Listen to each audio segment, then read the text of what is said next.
Hello students, welcome back to geography Guru channel. हमारा second chapter चल रहा है क्लास 10th ज्योग्राफी का। वो चैप्टर है forest and wild life resources, one और वन्य जीव संसाधन। ये हमारा सेकंड एपिसोड रहेगा। आज के एपिसोड में हमारा फोकस रहेगा वनों से हमें क्या क्या लाभ प्राप्त होते हैं, जो हम 6th क्लास से 4th 5th क्लास से बचपन से पढ़ते आ रहे हैं। उंगलियों पे आप उनको गिन सकते हो कि ये हमें लाभ प्राप्त होते हैं, तो बहुत ईजी रहने वाला है। और दूसरा हम बात करेंगे वन और वन्य जीवों की संरक्षण के लिए क्या कदम उठाए जा सकते हैं। उससे पहले हमारे लिए जानना जरूरी है कि उनके विनाश के कारण क्या है। तो हम वनों के विनाश के, वनों के साथ साथ वन्य जीवों के विनाश के कारण और वनों से होने वाले लाभ के ऊपर फोकस करेंगे। तो दो टॉपिक आज के सेशन में रहने वाले, जो आपके सीबीएसई, एचबीएसई, स्टेट बोर्ड के एग्जाम के लिए 5 मार्क्स के क्वेश्चंस में आने की पॉसिबिलिटीज़ अधिक रहती है। तो चलिए हम आज के सेशन की शुरुआत करते हैं। सबसे पहले हम बात करेंगे वनों से होने वाले लाभ के बारे में। वन प्राकृतिक सुंदरता को बढ़ाते हैं। शायद आपको जाने का भी कभी मौका मिला होगा। वन मौका मिला होगा इसलिए कह रहा हूँ क्योंकि वन गायब होते जा रहे हैं। ये भी एक पर्यटन स्थल के तौर पर विकसित होते जा रहे हैं क्योंकि सीमित हो गए हैं, जो बहुत महत्वपूर्ण है पर्यावरण की दृष्टि से, बहुत महत्वपूर्ण है हमारे आर्थिक दृष्टि से भी। तो वन है वो महत्वपूर्ण है। कैसे महत्वपूर्ण है, उनका क्या महत्व है, उनके क्या लाभ हैं, वो सब कुछ हम सबसे पहले पता करते हैं।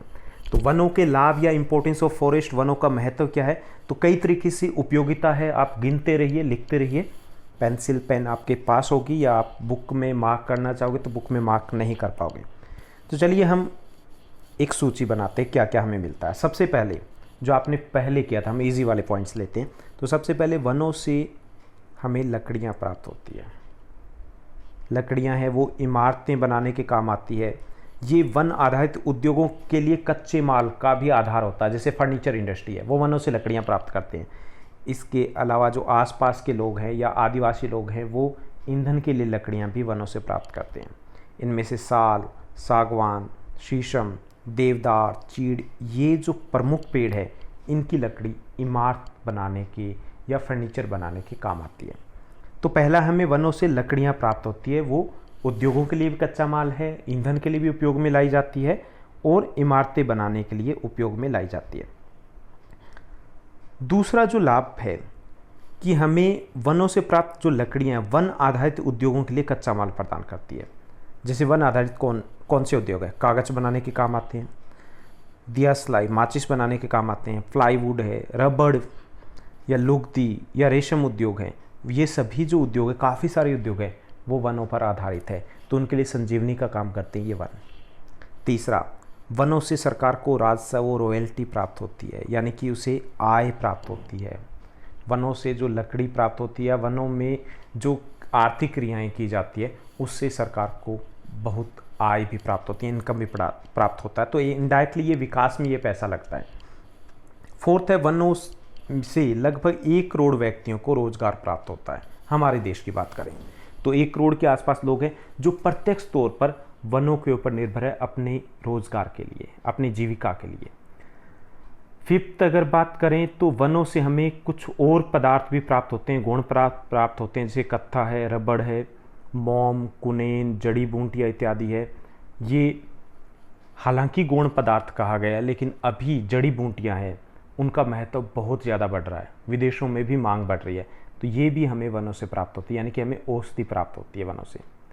वन है वो पशुओं के चरागाह के तौर पर भी उपयोग होता है इनका, पशुओं को चराने के लिए। जलवासी पशुचारण आपने 9th में सोशल साइंस में, हिस्ट्री में पढ़ा था। तो उनकी आर्थिक क्रिया, उसका आधार ये वन होते हैं। वनों से अनेक जीव जंतुओं को संरक्षण मिलता है। वन उनके आवास होता है। अगर वन सिकुड़ेंगे तो वन्य जीवों के आवास वो खत्म हो जाएंगे, तो उनके लिए भी महत्वपूर्ण है। वन में अनेक जनजातियां भी निवास करती है, यानी उनकी आजीविका भी वनों पर आधारित होती है।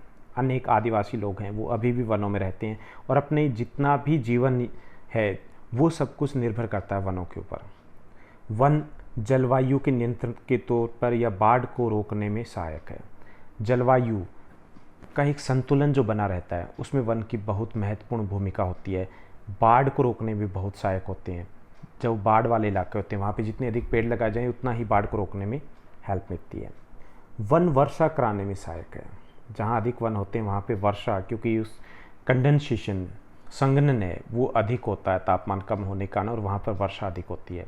इससे मृदा उत्पादकता भी बढ़ती है। वनों से जो पेड़ पौधों के पत्ते हैं जीवाश्म प्रदान करते हैं, इससे उपजाऊ क्षमता वो बढ़ती है। वन पर्यावरण प्रदूषण को रोकते हैं। ये कार्बन डाइऑक्साइड का अवशोषण करते हैं और ऑक्सीजन को पर्यावरण में छोड़ते हैं। तो पर्यावरण प्रदूषण है उसको रोकने में, नियंत्रित करने में भी वनों का महत्वपूर्ण स्थान है। आपने देखा होगा कि गाँव की हवा है वो ज़्यादा स्वच्छ होती है शहरों की तुलना में। वो इसीलिए होता है क्योंकि गाँव की साइड में वन अधिक होते हैं, पेड़ पौधे अधिक होते हैं। शहर में वहाँ पर पेड़ पौधे कम होते जा रहे हैं। वन है वो मरुस्थल के प्रसार को भी रोकते हैं। मरुस्थल का फैलाव है उसको रोकते हैं। वहाँ पर जब पेड़ लगाए जाते हैं तो मरुस्थल, ये जो मिट्टी है वो एक जगह पर जमी रहती है, और अगर ये ना हो तो वनों के अभाव में मरुस्थलों का प्रसार है वो बहुत बड़े इलाके में हो सकता है। वनों से पर्यटन उद्योग में भी वृद्धि होती है। काफ़ी सारे ऐसे वन्य क्षेत्र है जहाँ पर लोग घूमने के लिए जाते हैं। उत्तराखंड में जिम कॉर्बेट की बात करें तो स्कूल के बच्चे या कॉलेज के टूर है वहाँ पर जाते हैं। हम अगर सरिस्का की बात करें तो बहुत सारे पर्यटन स्थल है वो वनों के आसपास है, वो विकसित होते हैं। वन पहले ही डिस्कस कर चुके हैं, वन्य जीवों के आवास स्थान है, उनके आधार हैं, उनके संरक्षण के लिए जरूरी है। वन है वो पृथ्वी की सुंदरता में भी, धरती की सुंदरता में भी वृद्धि करते हैं। तो 15 हो गए आई थिंक, इतने काफ़ी हैं। आप जनरल बता सकते हो कि वनों से हमें क्या लाभ प्राप्त हैं। कुछ प्रत्यक्ष है, कुछ अप्रत्यक्ष लाभ है। तो इसलिए वन बहुत महत्वपूर्ण है। अगर इस लिस्ट को हम और लंबा करना चाहें तो बहुत लंबी लिस्ट होती जाएगी, और इससे हमें पता चलता है कि वन कितने महत्वपूर्ण है, क्यों इनका संरक्षण करना चाहिए, क्यों हमें इस वन संरक्षण अभियान में अपना योगदान देना चाहिए। अब हम बात करते हैं जो वनस्पति जगत है और प्राणी जगत है, उनकी संख्या कम होती जा रही है, विनाश होता जा रहा है। उसके कारण क्या है, यानी कि वनों और वनस्पति जगत के फ्लोरा एंड फौना के डिप्लेशन के कारण क्या है। पहला है बड़ी विकास परियोजनाएं। बड़ी विकास परियोजनाएं जैसे रेलवे का विस्तार है, या हाईवे का निर्माण है, या बांध का निर्माण है। इस प्रकार की जब योजनाएं बनाई जाती है तो सबसे पहले जो बलि दी जाती है वो बलि दी जाती है वनों की, पेड़ों की। जितनी संख्या में काटे जाते हैं उतनी संख्या में उनको लगाया नहीं जाता। तो ये बड़ी विकास परियोजनाएं हैं, सड़क मार्ग या फिर परिवहन के साधनों का विकास है, उद्योगों का विकास है, उसके कारण वन कम होते हैं। और वन कम होने का सीधा सा प्रभाव है कि वन्य जीवों के आवास कम होते हैं और उनकी संख्या कम होती है। दूसरा, स्थानांतरित कृषि। स्थानांतरित कृषि जिसे झूम कृषि कहते हैं, जो घूम घूम के की जाती है, यानी हर 3 से 5 वर्ष के बाद किसान अपने खेती करने की जगह में बदलाव लेके आता है। वो नई जगह पे जाता है, वनों को काटता है, जलाता है, फिर खेती करता है। फिर नई जगह पे जाता है, पेड़ों को काटता है, जलाता है, फिर खेती करता है। काटने को कर्तन बोलते हैं, जलाने को दहन बोलते हैं। इसलिए इस कृषि को कर्तन एवं दहन कृषि, स्लेशन बर्न एग्रीकल्चर भी कहा जाता है। इसके कारण भी आदिवासी इलाकों में जहाँ पर इस प्रकार की कृषि की जाती है वहाँ पर वनों का विनाश तेजी से हुआ है, और उसके साथ वन्य प्राणियों का विनाश भी हुआ है। सरकार इसीलिए इस कृषि को ज़्यादा बढ़ावा नहीं दे रही है।